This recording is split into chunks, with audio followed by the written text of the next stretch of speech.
We would like to begin by acknowledging that the land on which we are gathered is the unceded territory of the Coast Salish people, including the territory of the Musqueam, the Squamish, and the Tsui Nation.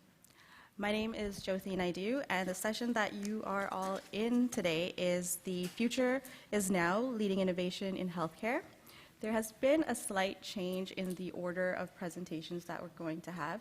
So we're going to start off with Fabio, Christy, and Kimberly doing remote monitoring video technology for improved patient safety, followed by Cypress, who will be doing using machine learning and artificial intelligence to improve hospital operations. And then the final presentation will be by Laura, and it is the impact of long QT syndrome on First Nations peoples of northern BC. So the way the presentations will work is that each presenter will have 20 minutes. 10 minutes for the presentations, 8 minutes for, and then followed by another 10 minutes for questions. Okay? So I'll hand it over to our first set of presenters.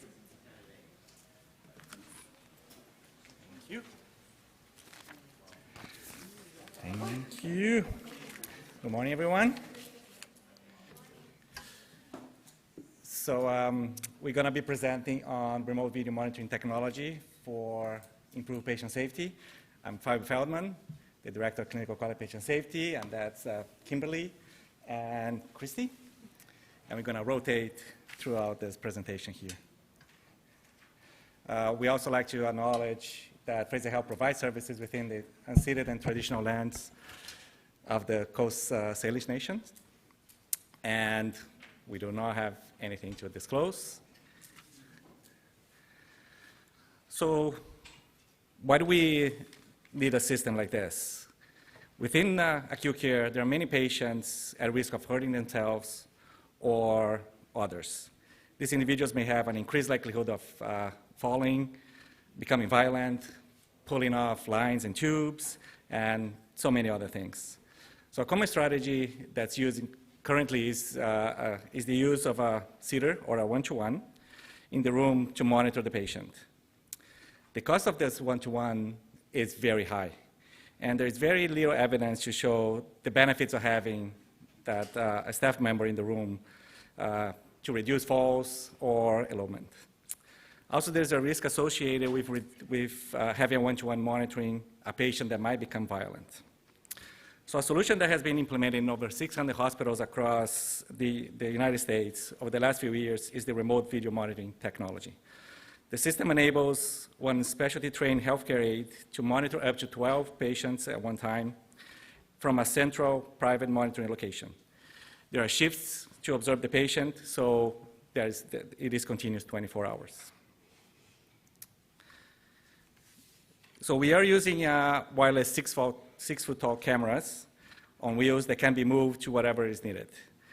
The camera has a 360-degree view, zoom, and pan capabilities, but it's not capable of video recording. And there are 3 ways that interaction can happen with the video monitoring person. It's either using the 2-way video, so the person can talk to the patient directly to provide instructions. The monitoring person can call the nurse and talk to them depending on the need and circumstance that's happening with the patient. Or there is that alarm that can sound. It's a different alarm that can sound in the room, so everybody's aware there's an emergency situation. They have to be there right away. With the software technology that comes with the system, there's the possibility for the staff to provide messages through the camera in many different languages. So you select a message or help is coming or don't get out of bed, and that can be sent in any language. And because of the infrared capability of the cameras as well, you can see even if it's dark in the room. So I'm going to pass you Kimberly, and she's going to talk about the process. All right, good morning. So for the purpose of our trial, we referred to this as the remote patient safety monitoring, and we referred to the people who were doing the monitoring as safety monitors. So the term telesitter has been used by our US partners, and so that was something that our patient advisor had advised, that maybe using safety monitor and something that didn't sound like babysitting would be more preferred. So the process is that the bedside staff would identify who we need to monitor based on a set of selection criteria, and then they would get verbal consent. So they would explain the reason for the monitoring, the purpose, the type of technology, and they would gain consent from the person or potentially their decision maker if they were unable to consent. They fill out an admission form, they clearly state the reason for the monitoring, and they provide that to the safety monitor. The safety monitor then goes into the software and admits them onto the system. And so you can see the screen there where it's viewing the people who are on the monitor. And then the bedside clinician would take the camera and put it in the location where it was required, and they would communicate with the safety monitor to make sure that it's in the right location, that they can see what they need to be able to see. And again, I know Fabio already alluded to how they can connect, so they can connect by telephone, and that's something that the bedside staff could actually reach out to the safety monitor and say, I'm going to be providing some personal care and I need a moment of privacy. Please check in with me in 10 minutes to see if we're done, so they can actually not view personal care and that kind of thing and offer that privacy to the client. They can also, again, through the headset and microphone that the safety monitor is wearing, they can actually talk to the client. They can enter a pre-recorded message if they wanted to use another language, and they can also sound a stat alarm. So part of this is also all recorded through a dashboard, so we can actually see how many times the safety monitor verbally interacts with the client. We can see how many stat alarms were sounded, and we can see what the response time was to those stat alarms. So there was lots of planning, as you can imagine. We had to collaborate with many clinical and business sponsors. We also had to collaborate with our virtual health and our quality and patient safety partners. There was a robust privacy and security process. We also had to work with IT in order to make sure that our Wi-Fi, and we had the right number of WAPs and they were the correct distance apart in order to make sure that we had that live stream. And we had lots of clinical partnerships as well to look through all of the tools and the procedures and to make sure that those were all in place. So in our particular pilot, we had two sites. So we had a hub site, which was at Langley Memorial Hospital, and that's actually where we were hosting the monitoring station. And we used 5 cameras on our PATH unit, or it's a complex discharge planning unit. And then we also had a spoke site, so at Delta Hospital, where a surgical and medical unit had 5 cameras. So they're located 40 kilometers away from the actual monitoring site. So the safety monitors were in Langley, and they were viewing clients that were in Delta Hospital as well.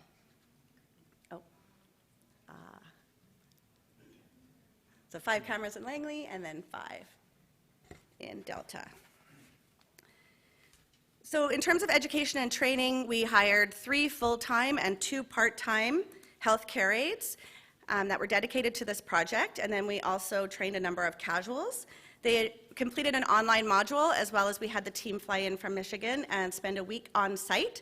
And they were one-on-one with our safety monitors and also did some mobile education with the bedside staff, so they would know who to select. Also, they would know about the technology so that they could then explain it to the patients. We also had a week of follow-up, so the team came back, had a look at what we were doing, and then also provided some follow-up. So there's a picture of our monitoring station with some monitoring staff, and then with our trainer from the US. We also had, of course, myself supporting the team in Langley, and then also our clinical nurse educators, patient care coordinators, and charge nurses, and Christy. So I'm going to review a little bit of our evaluation plan and outcomes. So we initially started with some real-time tracking of our patient falls on the units, and we combined that with PSLS tracking before and after go live. We worked with finance to look at the coding of our one-to-one direct care users in our pilot units. And then we plan to do surveys of the monitoring staff, the patients and families, and the frontline care providers at the beginning of the trial, in the middle of the trial, and at the end of the trial. And we did quite a robust logic model to plan for what outcomes we would measure and look at. So this slide is just showing on one of our trial units, we're working with a PATH unit, an alternate level of care unit. So down the side, you have the number of hours coded to one-to-one sitters for each fiscal period. So you can see it's all over the map, highs of 366 and lows at 0. Pilot start date was June 14th, and there's a very clear and dramatic drop in the use of one-to-one coded sitters after we initiated the remote safety monitoring program. In terms of patient falls, this graph is showing the number of falls on one of our trial units, again, the PATH unit, over the last 17 months. And again, a lot of all over the map. And our trend line is going downward, but really we decided we need a little bit more data to really evaluate this on a longer term. If we go to implementation long term, we need some more data to look at to see what the outcomes are in terms of patient falls. So looking at patient and family feedback, the majority of our feedback was from family members because our patients were cognitively impaired very frequently. The patients that we were using the cameras on were cognitively impaired. And so a lot of survey data back from families. And you can see this is some of the anecdotal quips from families. I feel good having him watched. I feel safer. Overall, the families largely adopted this care practice. Surprisingly to me in particular, I don't know about anybody else, I was surprised at how much they really welcomed it because they felt that it supported them while they stepped away from their loved ones. And we even had a really unique use case where we had extra cameras, we weren't using them, and we supported a family in their palliative care journey so they could get respite and walk away from the bedside and feel like someone was watching. So 90% of our families said that this monitoring system supported their values and their cultures, as well as supporting their involvement in their own care, and 80% felt safer in their care or in the care of their family members. In terms of the monitoring staff who were doing the actual monitoring and using the headset and engaging with the patients, hugely positive. 100% of them felt that their role was very satisfying and that they were positively affecting patient safety and care, the quality of care. So looking forward to next steps, in terms of our pilot trial, we're doing a thorough evaluation of all of our results and still working, to be honest, to work out any technical kinks on the network. We still have some downtimes on our Fraser Health network where we lose camera sight, which is brutal, but we quickly call out to the clinical staff and say we don't have eyes on your patients, and we're dealing with that still, working on the Fraser Health network to make that seamless. And examining the value for money, so looking at those hard savings dollars and then looking at the soft savings of false prevention and those cost preventions.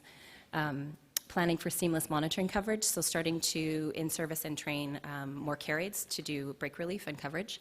And in terms of the care practice, long-term implementation, we need to optimize the clinical training, make it a bit more robust, and look at co-design with patients and providers. The patient advocacy group at Langley Memorial Hospital was very keen to work together with providers to increase adoption of the use of the cameras in clinical practice. And we're looking at expanding out to more medical units at Langley and developing the professional practice of the use of these cameras for the future. Thank you.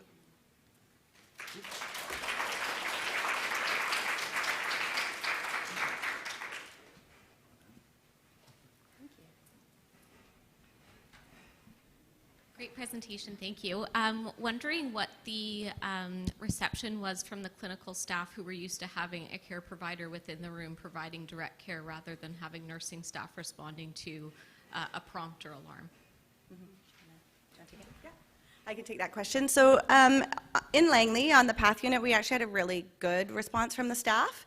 I think initially they were nervous and also not really sure how this was going to work, but the staff were actually quite open to trying this new technology and actually felt that they didn't have to bring as many people out to the nursing station to have eyes on them overnight and could leave them in their rooms. We had a little bit different experience in Delta where it was on a medical and surgical unit because for the most part we had nurses actually as the responders, and so they were finding that that was actually interrupting them and impacting their day-to-day workflow, and so we had to work through some, comments around people calling too much and that kind of thing, and so we really had to foster that two-way communication with the monitor and the bedside staff. So what is it that you want to be called for? What do you need to know? And then what things can we not call you about, right, so that it's not as intrusive. So a little bit of both.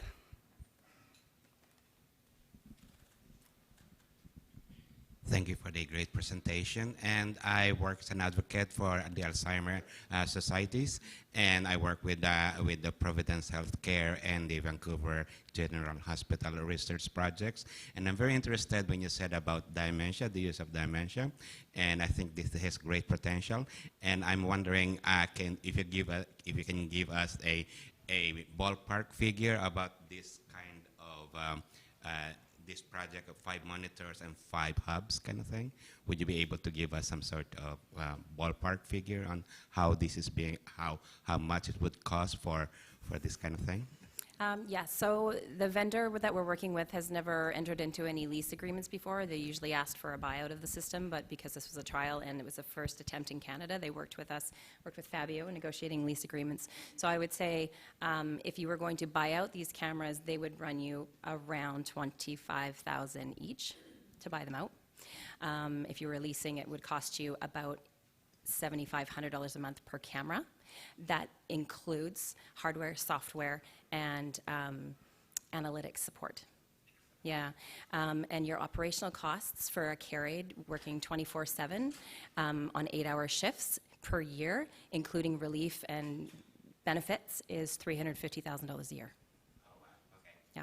Thank you. It's good to know the cost that would be incurred just in case that they would be increasing. Yes, and we did find that the use for post-op delirium and dementia was very patient-dependent, so that was built into our selection criteria, and the understanding of the clinical use was each patient can respond to this differently, and that was to be taken with clinical judgment and removed as appropriate or kept as appropriate, and that was up to the clinical staff to decide.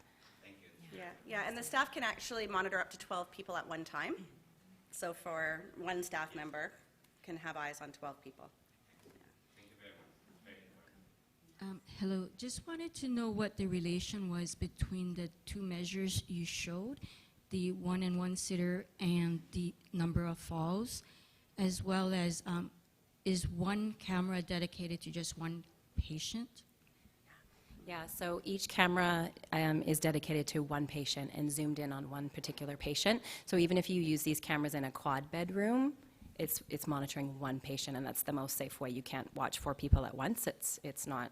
If you imagine a 40-plus inch screen and 12 individual patients, and keeping them all safe and touching in and speaking to each one, yeah, the ratio is high at 12. But our care aide staff just welcomed the challenge of more and more cameras, the better they got at predicting movement of people, and if they were working for fall prevention, they got really good at predicting movement, became movement specialists in a way, and knowing that, say, Mr. Smith, for example, was, oh, no, he's not getting up, he's just adjusting his position. Oh, no, now he's getting up, and then I would, touch in and say, oh, Mr. Smith, do you need something? Are you uncomfortable? Like, can you sit down, please? I can call your nurse if you need, or do you need a drink? Or, yeah, and just kind of socially supporting them through the camera. Yeah. No, I just want to add with the fall prevention data that's the number of falls for the overall unit. So when you look at specific falls for patients that are being monitored, I think the number was 1 or 2 falls only, right? So the point here is how we better select that patients that are higher risk will get the camera, right? Because we don't have cameras for all the patients, but it's the ones that are being monitored, the likelihood of them having a fall is very, very small.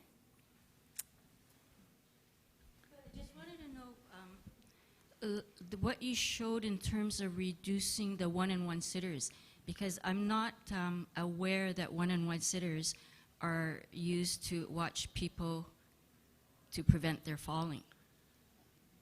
So is that used? or- Yeah, we were using one-to-one sitters to prevent people from falling, people that were high risk of climbing out of bed.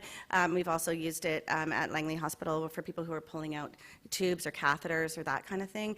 We also used it in an instance, this isn't related to fall prevention, but also where we have people who are eloping and we have a wander guard. So we had a gentleman who was always taking the wander guard off.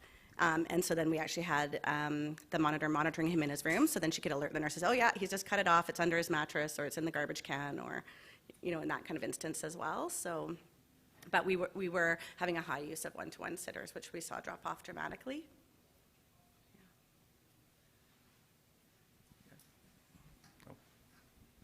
Hi, kudos for trying something different, and I'm just sort of thinking of a philosophical question, you know, is this a symptom of person power challenges and cost challenges? And in the delirious patient, having a voice in the sky, is it necessarily the best thing? Okay, we may prevent their falls, but are we being patient-centric with this approach? And then my second comment is kind of, did you have any exclusion criteria for people, or could anybody be entered into this? First one. Yes, so yeah, we did wonder about the voice in the sky as well, but we didn't realize that problem. It didn't seem to be a big deal, and people actually really listened to the camera and didn't seem to be put off by it. We did have one patient that was suffering from paranoia, and it did increase her paranoia, and so that was one of the things that we made a decision to discontinue at that time for her. And do you want to answer the second part of the exclusion? There were not any specific exclusion criteria, but we can use the dashboard to see the number of stat alarms that are set off. So if I'm having a patient that has, you know, a stat alarm every 20 minutes, 30 minutes, I can see that, and I would question that clinically and say, like, what's going on in that room? Is this more appropriate for this patient to have some other set of clinical care going on, go back to a one-to-one sitter if we felt that was appropriate. But we left it very general for the staff to decide, and quite iterative. Like when I rolled this out as a project and a pilot, I worked with the staff to listen to their questions early on and their fears, and said, what are you thinking? What are your thoughts? How can we build this into clinical practice and make it fit your processes? But to answer the question about are we being patient-centered, from what we heard in all of our surveys, there was great gratitude for the extra eyes and the extra support in general.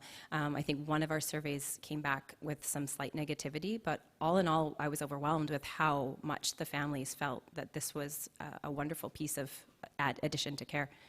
I wonder if the surveys that asked the question, would you prefer to have a person or a camera?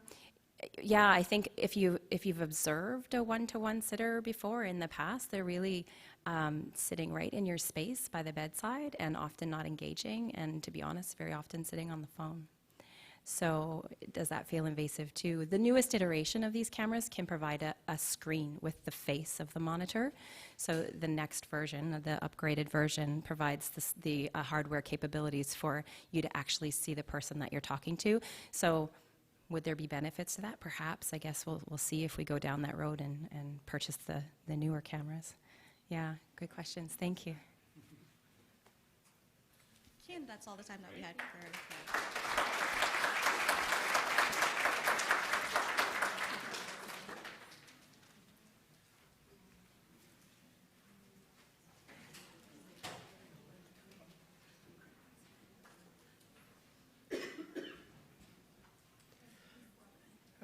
Good morning. My name is Casper, and I'm the data science manager at Fraser Health. I represent our analytics department called System Optimization, and today I will walk you through our journey to applying machine learning and artificial intelligence, or ML/AI for short, to improve our hospital operations. I'll begin with this question to you guys. Is our healthcare system sustainable?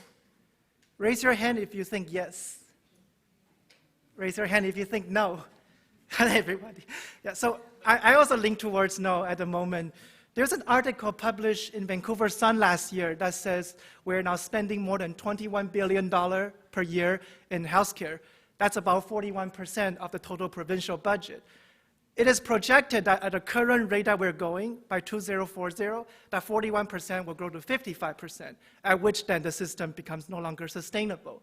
So the question becomes, how do we create sustainability in healthcare? I strongly believe ML/AI has great opportunity to create sustainability in healthcare in two themes. First is ML/AI allow us to take real-time action that's data-driven. We can gain visibility to what's happening on our clinical floors right now, project what are the coming demands, and proactively assign the right resources to meet those demands. So rather than always being reactive to putting out the fire, we can anticipate when the fire is going to happen. ML/AI can also help us plan the long-term strategies. What are our threats and opportunities? Where can we shape projects to improve our quadruple aims? You know, Einstein defined insanity as doing the same thing over and over and expecting different results. ML/AI is a way to break that cycle of insanity. I want to walk you through a journey of how we apply ML/AI to allow clinicians to make real-time action. We start by asking ourselves, can we make the most cost-effective impact? And that's in the acute care setting by improving access and flow. I'm all about the data. I'm a data person, so I start by looking at the data. In 2019, in Surrey Memorial Hospital, there were more than 32,000 admissions, of which 3,200 were readmission within 30 days post-discharge. Out of those readmissions, they collectively amount to more than 22,000 bed days. We calculate that if we could reduce this readmission rate by even just 1/5, we can have a cost mitigation of more than $1.1 million per year. And that's just for one site in Surrey. So now our challenge is, how can we try to reduce readmission rate? Well, with ML/AI, it can help us predict which patients are likely to be readmitted before that readmission happens. We look at the literature, see what's already out there, and we found this tool called LACE. LACE is a tool published by University of Stanford that can predict the risk for a patient's readmission risk based on 30 days. And this is a paper-based tool that essentially has 4 main components. That's not going to show. There is the length of stay as a first component, acuity of admission, comorbidities, and frequency of emergency department visits. So LACE tool looks at those 4 buckets, and depending on where each patient lands in this 4 bucket, there's a score that gets attached to it. And then the final LACE score is simply the sum out of those 4 buckets. And then depending on what is your final score, you are either low risk, moderate, or high risk for readmission. So it looks simple enough. It's a one-pager tool, but perhaps it's a bit too simple. Because when we evaluated the tool's performance on our internal Fraser Health data set, we only found 25% accuracy, meaning that for every 4 patients that gets predicted, 3 are wrong. So we built a better version of LACE. We decided, you know what, screw this University of Stanford tool. Let's go build our own. And that's what we did. We built a tool that is more accurate, saves clinicians time, and one that is embedded more fluently into the existing workflow. I'll walk you through on what I mean by this. First, I'll talk about the accuracy. We improved LACE into what we call the LACE version 2 by a machine learning algorithm called neural network. How many of you here have heard of neural network? Got a few hands. So neural network, for those who are not familiar, is an emerging class of algorithm in the field of machine learning. It has been gaining popularity because of its ability to capture the nonlinear interaction in your data among thousands of variables. The human mind maybe can comprehend 2 or 3 variables at a time, looking at if this goes down, or if this goes down, does this also go down too, and so forth. But imagine trying to look at thousands of variables at the same time. No human mind can do that, but neural network can. So at a high level, how neural network works is we start with the input. In this case, the input are the data for individual patient. Maybe it's their age, maybe it's their sex. And then we propagate through this architecture called the neural network. It looks complicated, it is complicated, but don't worry, all you need to know is what comes out at the end, which is simply a number between 0 and 1. It's the probability of whether somebody will have readmission within 30 days. So one of the things I always like to tell people is machine learning is complicated and simple at the same time. It can be complicated if you try to drill down to the math behind it, but it's very simple to use. In this case, it's just a number. That's all you need to see. I often get questions around what features are we using. We start by using the same features that was used in the LACE model, and then we start layering additional information on top. So patient demographics, their age, their sex, social determinants of health. Has the patient been homeless before? Has the patient been actively receiving home support? How many hours have they been maxed out in home support hours? We also look at discharge summary and emergency registration case notes. I want to emphasize these last two because they contain very rich set of information, but historically have been very challenging to analyze because they are unstructured data set. For those who work in the analytical field, you'll know what I mean when we look at unstructured data set, which is like open paragraphs. It is very hard to get information out of that, historically. But with machine learning, in the field of natural language processing, we can now actually start extracting information out of unstructured data set and use that information to make prediction. And the data proves that our method works. We're able to improve the accuracy from the original 25% based on the Stanford model to now 65%. And that's not all. The beautiful part is we completely digitize and automate this process. When we first present the paper-based tool from Stanford to our frontline clinicians, some of them actually cried. They say, please, no more paper, no more documentation. And in the age where more than 49% of the clinicians are being burned out because of too much documentation, the last thing we want is to add another paper-based tool for them. So our method is for every admitted patient, the moment they get admitted to our hospital, in real time, the algorithm automatically grabs all this data that it knows about the patient, thousands of variables, and it automatically calculates the readmission risk. There's no paper and there's no manual intervention required. The next thing our challenge face is how do we deploy our model now to the front line? This is fake data, so don't worry, I'm not displaying any actual patient information. What you see here is an interactive screenshot of an interactive dashboard that we use to deploy our model. What it shows is for any given site at any given time, among the admitted patients, how many are high risk, moderate, or low risk for readmission. And we can also show where they're located, such as, for example, in this case, 14 out of 15 are located in medicine wards. We can also further drill down to exactly which unit and which bed they are located in.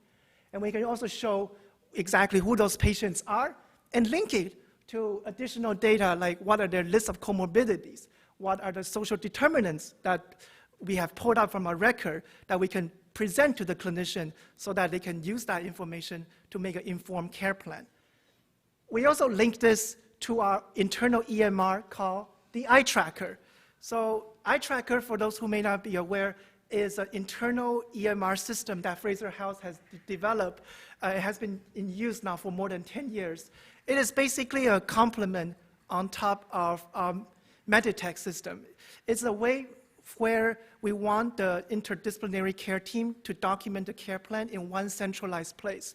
So what we have done is, from the dashboard, as a clinician click on individual patient, it links it to eye tracker, such as, for example, Mr. John Smith predicted to have high risk for readmission. Well, we know Mr. Smith has a history of dementia, type 2 diabetes, previous alcohol abuse, and lack of stable housing. So given these information upfront to the clinician, then they can start making proactive care plan. Maybe it's connecting to the various primary care network that Mr. Smith needs to make sure Mr. Smith does not get readmitted. So what I've just shown you now is a specific example how we apply ML AI to predicting readmission risk. But we have done more than that. Our vision is to cover the entire acute journey from the moment the patient walks into our ER to the moment they get discharged. We start by predicting emergency influx. We have a model that can tell you how many patients are going to be arriving into your emergency department based on features like, is it going to snow tomorrow? Is there a long weekend coming up? Is there some kind of wild event being scheduled in your city? We can use that information to make a model, and we have done that. You can talk to me later about that. And we can also, from the patients who are coming in, how many are going to need a bed? How many are going to get admitted? And for those who are admitted, how many are complex? Who is going to need medical imaging? Who is going to need surgery? Who is going to need some kind of lab diagnostic? We have always heard that it takes a long time to get medical imaging and various lab diagnostic process. ML AI can proactively tell you when the patient comes in who is likely going to need that service, so that you can start proactively placing those orders early on. Finally, we can predict simply the overall length of stay. Going back to Mr. Smith, if Mr. Smith needs CT scan, various lab orders require, needs some social worker, and is predicted to stay 14 days, can we start having those orders made proactively so we reduce that 14 days maybe down to 10 days? So again, my name is Casper. You can reach out to me at my email. This is a picture of our department and the data science team that I manage. Thank you.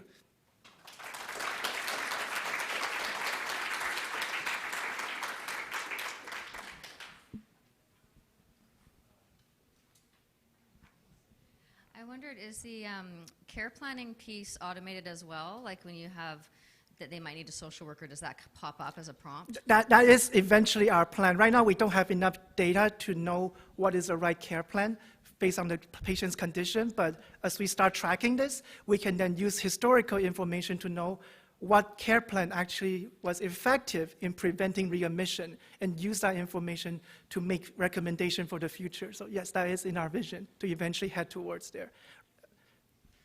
Yeah, thank you, Casper. Awesome presentation. Data drives change, obviously, and improves on care. I truly believe that as well. My background, I work as an emergency physician, but I'm also a regional medical director for BC Ambulance in Interior. And I just came from a talk on the community paramedic program, where the paramedics are going to the field to assess patients and decrease admission rates and decrease transports to hospital, decrease 911 calls. And all of that has been hugely successful, actually. And I don't know if you've been involved with BC Ambulance Service or if this system is actually going to the BC Ambulance Service, but it certainly would be something useful where there is collaboration between the two, because the 911 calls go down, but also providing this kind of information to a community paramedic, excuse me, would mean that they could make a home visit the next day or whatever. Mm-hmm. And so I just urge that there's further collaboration between the health authorities, and that it doesn't just start in the emerge department, because it actually starts when they make the call or when they decide to go for care, and we all want the patient to get to the right place at the right time to receive the right care. So thank you. Yeah, absolutely. I just want to say that definitely the collaboration partnership, especially with regards to data sharing, is very important. One of the things that I've been trying to work with the ministry really is to share the MSP records that has been submitted to them, because oftentimes we get questions around, can we predict a patient's frailty trajectory? Right now, our healthcare system is really only capturing the patients who are already frail and trying to address that. There's very little proactive initiative to when they are at risk for frailty. Well, from my perspective, we only have access from the health authority to only acute data, which is only tip of the iceberg. There's a whole breadth of data in the community, like what you're referring to, that unfortunately there are certain hurdles that we have not yet overcome, but for sure we are working on that to get that data sharing open up across the system. Are you able to talk a little bit about the structure or governance of how your department interfaces with clinical teams to develop this type of great work? Yes. So I want to begin with your question with a question back to the audience. How many of you here are clinicians? Thank you. Thank you so much for coming, because I think that is really the key to get our ML AI products successfully deployed. Because historically, it has really only been the data folks, the computer geeks who love to develop this algorithm, but then there's not too much enthusiasm, at least 5 years ago, on getting these models in. So one of the, going back to what you're saying, one of the things I do resonate strongly is that partnership between the analytics and the clinicians. Like we deployed the latest version 2 tool to Surrey Memorial. We work closely with the site medical director, Rob McDermott. He's a strong champion of always pushing for innovation. And we also work with Lori Parker, who is the PCC manager at Surrey Memorial. So I find it's a champion clinical folks that really help us drive that change, because it's one thing to develop sexy algorithm, but you have to actually get the clinicians to use it to make the impact. And that impact piece we're always being cognizant of, which is it is going to impact the nursing workflow, and how do we make sure that change management piece has buy-in, and this is where the clinical leaders partnership really comes in.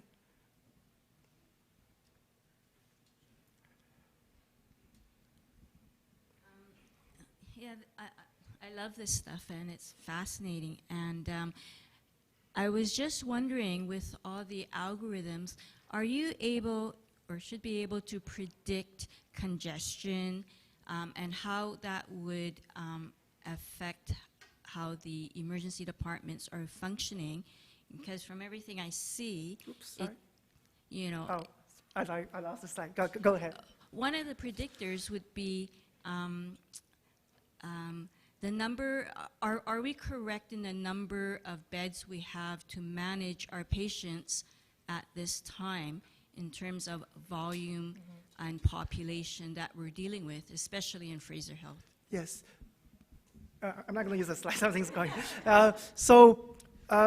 With regards to predicting congestion, my vision is to help the clinicians proactively know when that congestion is coming. Because when we look at the data, it's actually not constantly congestion. Even on a 24-hour day, there's going to be peaks and there's going to be low time. And unfortunately, right now, the way we do our staffing is actually horizontal. We assume the peaks, the demands across the day is flat, and we staff our staffing according to that. So my vision is to really, can we tell when the peak is coming, when are the low points, and then we can staff the folks accordingly to that. And one example I was just alluding to earlier in the talk would be to predicting how many patients are coming into the emergency. So we have a working algorithm that uses historical volume, looking at seasonality, and we're also looking at two other features, actually. The weather patterns. Is it going to get colder? Is it going to snow? Is it going to rain? And the other thing we're also looking at is Google search patterns.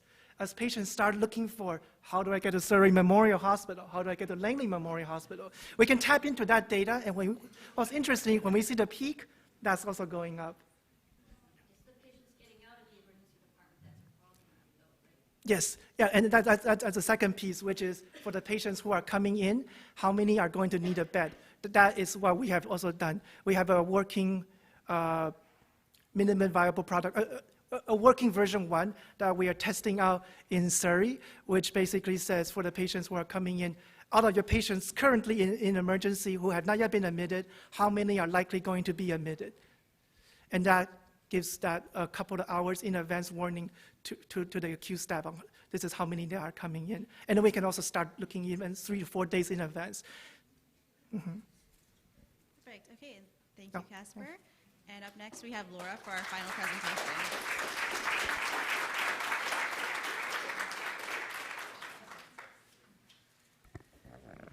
Hi, everybody. It's really a pleasure to be here and to be talking about our work in Northern British Columbia, specifically with the Gitxsan Nation. It's great to see a number of familiar faces, including team members that I haven't seen for a long time here in the audience.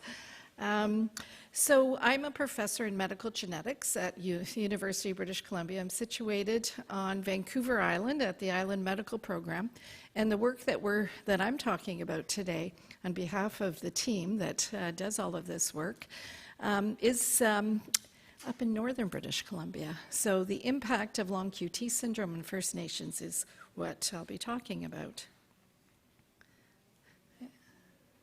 So I think many of you have seen this slide or many slides like this to say that First Nations people of Canada have higher rates of death from cardiovascular disease than non-Indigenous Canadians in every income quartile and level of education. In that same paper, what was also deep in that paper was this statement, which is quite intriguing to me. For First Nations people aged 25 to 34 years, at baseline, the risk of dying from cardiovascular disease was 62% higher for men and 217% higher for women compared to their non-Aboriginal counterparts. So this isn't typical cardiovascular disease. This is sudden death for other reasons in many cases.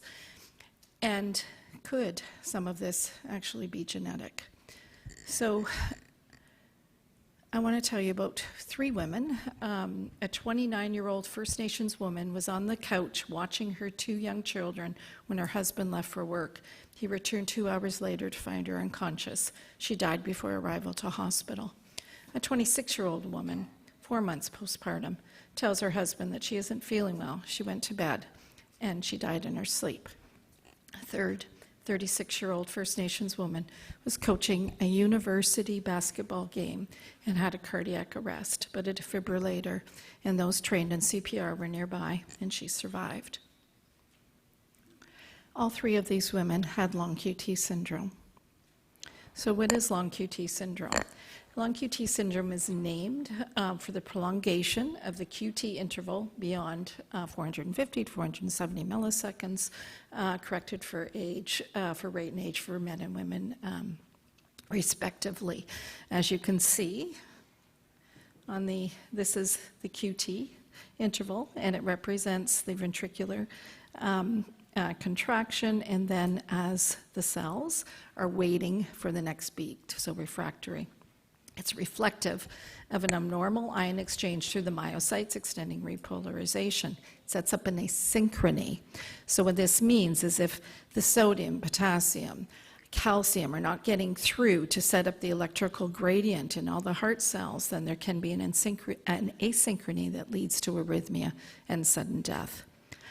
The triggers can be fright, sports activity, swimming, and especially QT prolonging drugs. This becomes a public health issue because there are many medications that can actually cause an event or trigger an event.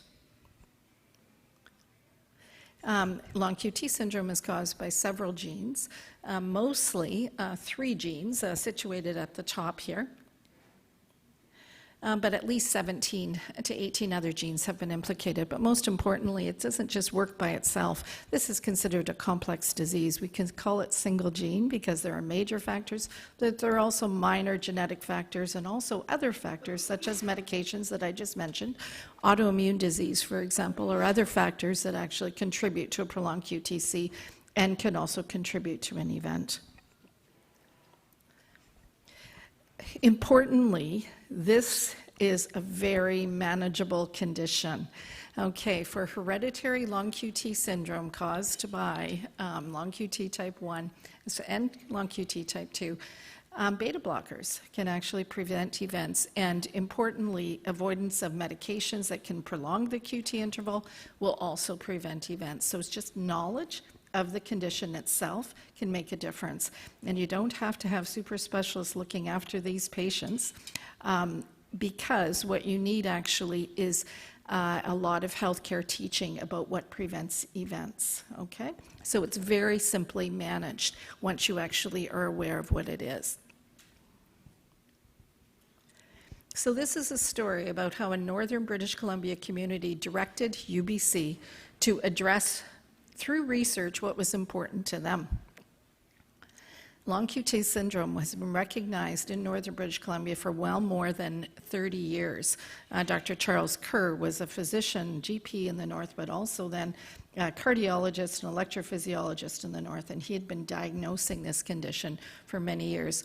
I was invited in 2004 to the community. I'd already seen some patients in my northern British Columbia clinic in Prince George as a medical geneticist, but didn't realize many of them came from the same community. At least by the time I got there in 2004, at least 40 people had been diagnosed and another 200 were at risk, but we didn't know the genetic cause. So with the community support and the healthcare provider support, we started community-based long QT research, and the Canadian Institutes for Health Research funded from 2005 a planning grant to 2006 an operating grant 2010 2016, and now another that has just been funded to continue on this work. And we enrolled those that had clinical suspicion of long QT or positive family history. And about 2 hours of their time, minimal amount of information was required, as well as a blood sample for DNA. Whoops. Hugely important is this part of it. This was done in with a continuous conversation with the community. They directed it from the beginning, but we continued on with our methods, and anytime there was an outcome, this was mutually assessed.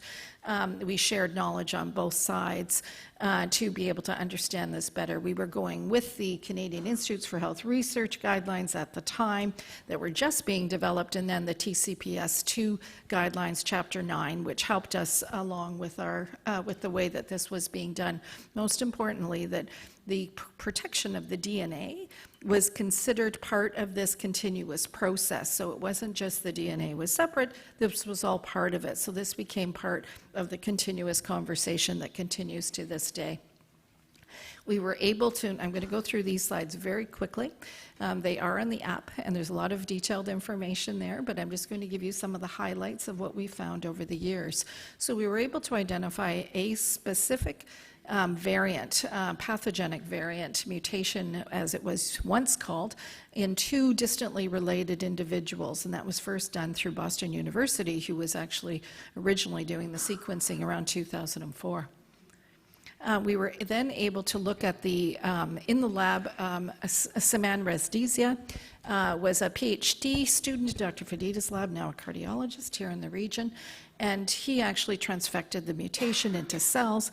And as you can see, anyone can see that actually they looked at ionic currents. So this is the mutation that was transfected into the cells. This is what you would normally expect. What you see is the potassium channel was not opening fast enough, and it was closing too fast, which actually showed that this was likely pathogenic. We then, that was not enough for us because this was a whole community. So we then wanted to look clinically, and we used the QTC as our endpoint to understand, is there really a difference between those that have the mutation or not?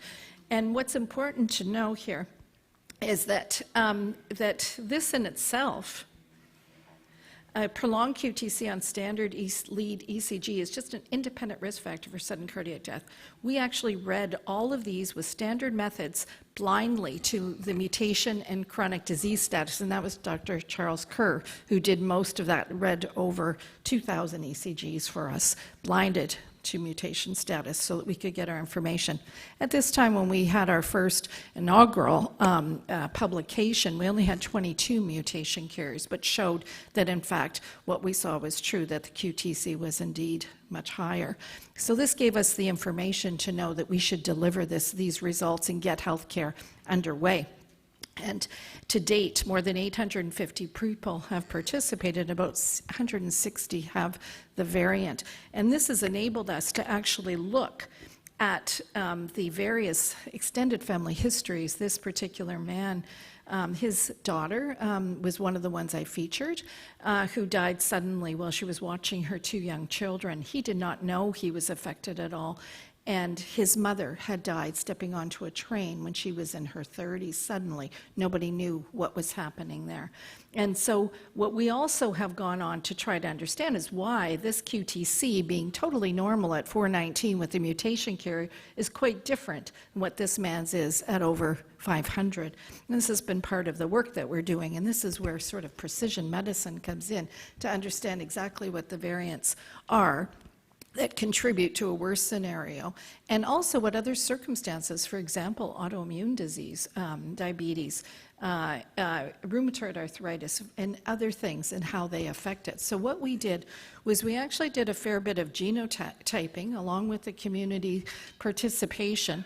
And what we looked at was the cardiac cycle and where these different variants actually made a difference in the cardiac cycle, but not just that, but autoimmune disease and the antibodies and where they can make a difference in the cardiac cycle.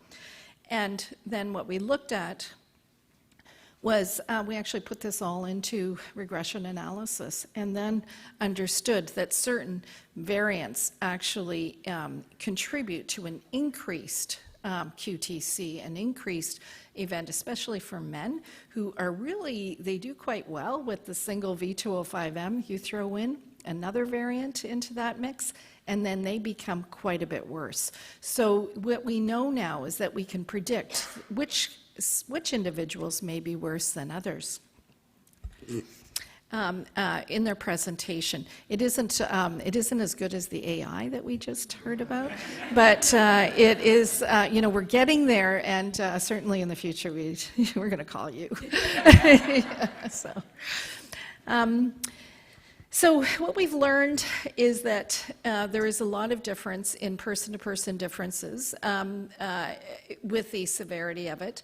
What we also have learned reassuringly that the kids do pretty well. Our first cardiac arrest we see anywhere, and we have family histories of over 1,500 people. The first age is about age 22, but women are really the most severely affected, and that's what we're working with to try to understand how do we reduce that risk, especially around childbearing, and just after in the next 9 months where they are at particularly high risk. So how can we do better to support them? What we do know is once you get rid of the estrogen, women that are older do quite well. And we do know that there's interaction with the potassium channel and estrogen, and that makes some clinical sense.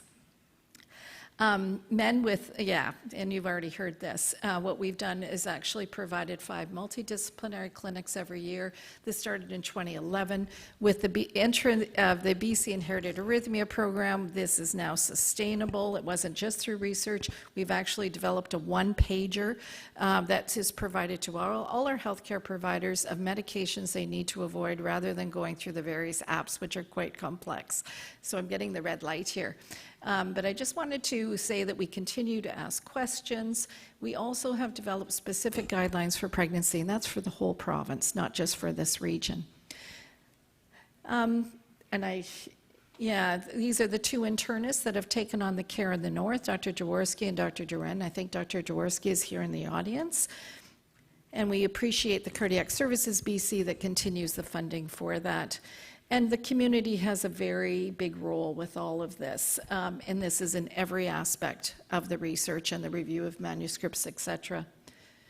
We continue on the research, and then the very last statement is here. We can always do better. We appreciate that we're one of the quality awards, but we're never stopping looking as to how we can improve things, and that's what we are continuing to do. Do you have any questions?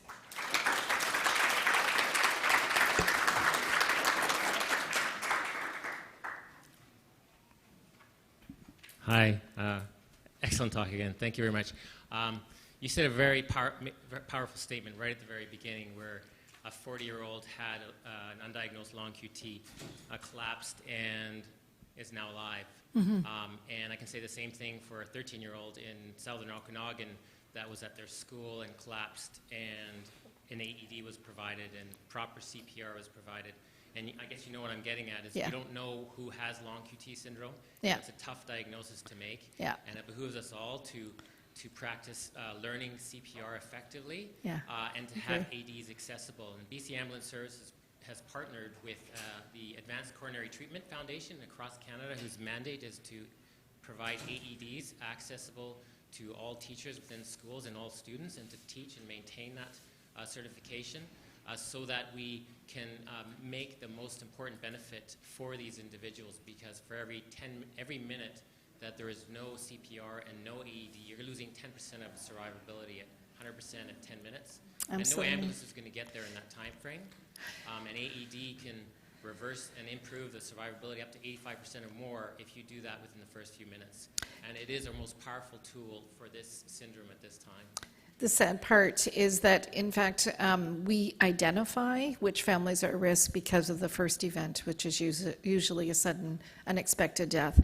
And I agree with your point. That's really that's primary prevention. Can I just ask, out of the 160, do you implant ICDs in any of these? And if you do, how many? And would they qualify for sub-Q ICDs? Yeah, great question. When I started this, ICDs were common, and there were a number of individuals who had ICDs put in because of cardiac arrest or because of severe long QT. Actually, since that time, it's been recognized that beta blockers and avoidance of QT prolonging drugs should be sufficient. So if that's being done well, then there should be no need for ICDs. Now, I say that as a caveat because there are some who still have events, and one of those women actually took her beta blocker and still died. So we still we're not completely out of the woods yet, but the recommended management is really avoidance of QT prolonging drugs, number one, as well as beta blockers. Thanks. Hello, again, fantastic talk. I'm a neonatologist, so I was just wondering if this much amount of work has been done, especially with pregnancy, newborn period as well. Yes. Would working with this DNA, and if it is a single defect, is it amenable for gene editing technology so that it can be applied in fetus and a permanent cure of some sort could be done? Oh, yeah, that's an awesome question. Yeah, I'm going to say not yet. You know, the problem is getting to every one of those heart cells, and that's where gene editing is not so great yet, unless, you know, and we're not really at the stage where we can think about editing embryos. I thought you were going to ask about newborn screening. A number of individuals have said, well, why don't you just go ahead with newborn screening and find out who's at risk and make sure that you're aware of that. And that is another topic of a, of a talk that we could have or a debate at some point.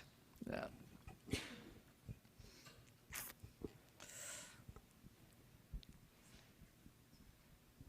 Hi, my name's Sue, and I'm a cardiologist as well. I'm just wondering, when we do refer these patients to the BC Inherited Arrhythmia Clinic, Yes. do you guys go through the genetic screening for the full panel that you? No. So great question. So specifically when we have actual protocol that if a patient is from Northern British Columbia, now I showed one slide very quickly where it showed arrows. These people don't just live up there, you know, the origins are up there from, you know, more than 10,000 years. But the people that are First Nations that are from that region originally live in all parts of the province. So if we get a referral for someone with suspected long QT syndrome, we kind of look at their background and we say, do we go ahead first just with our 2 variants that we actually can test at the molecular lab in Vancouver, or do we go for the full panel?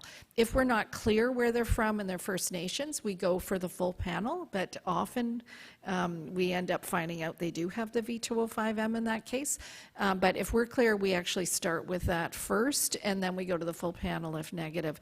And almost never do we get a different variant, although we get a number who don't have any variant. So we're not really clear necessarily why all patients with long QT are presenting. Yeah. And that's all the time that we have for questions. Please give a